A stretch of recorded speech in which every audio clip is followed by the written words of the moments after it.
Dobar dan, dobrodošli u moj kutak. Danas ću s vama podijeliti recept koji je brz i ne peći se. Imamo 3 kreme od pudinga, jedna sa čokoladom i sjeckanim orasima, druga sa kokosom i treća sa čokoladom. Za ukrašavanje sam koristila 2 šlag kreme od vanilije. Priprema je brza i jednostavna, a kolač podsjeća na monte. Pisani recept ispod videa. Priprema. Najprije pravimo kremu sa pudingom od čokolade. U pola litre mlijeka dodamo puding, 100 g šećera, 2 kašike čokolade u prahu, 3 kašike sjeckanih oraha i skuhamo puding.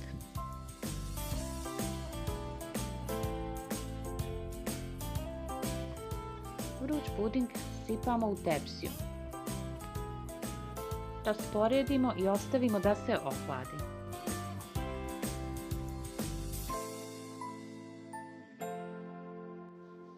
Pravimo drugu kremu od pudinga od vanilije. U pola litre mlijeka dodamo puding, 100 g šećera i 100 g kokosovog brašna. Promiješamo i skuhamo puding.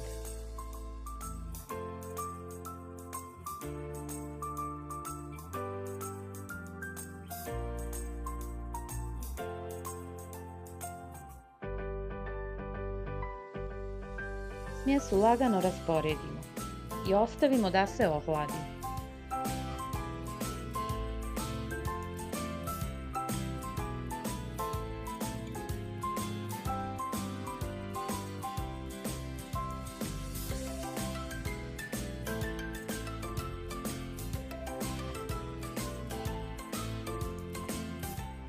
Pripremamo treću kremu sa pudingom od čokolade. U pola litre mlijeka dodamo puding, 100 g šećera, 2 kašike čokolade u prahu. Promiješamo i skuhamo puding.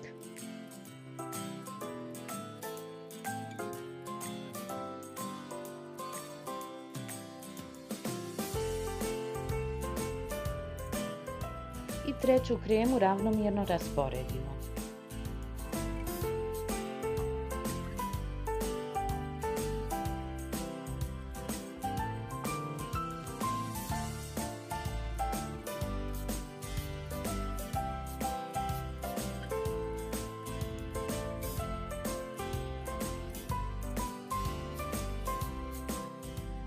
Za ukrašavanje pripremamo 2 šlag kreme od vanilije.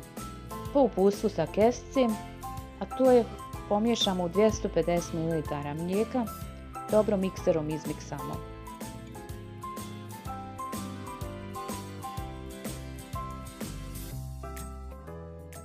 Rasporedimo preko cijelog kolača.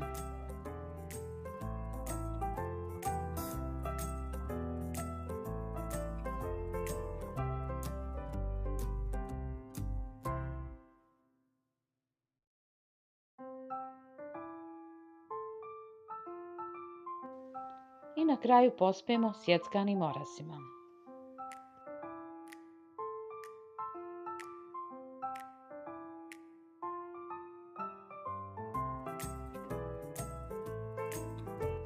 I na kraju monte kolač je ispao odličan i ukusan. Ukoliko vam se ovaj recept svidjeo, pritisnite like, napišite komentar i pretplatite se na kanal Moj kutak za sve nove videe. Prijatno vam želim i puno pozdrava!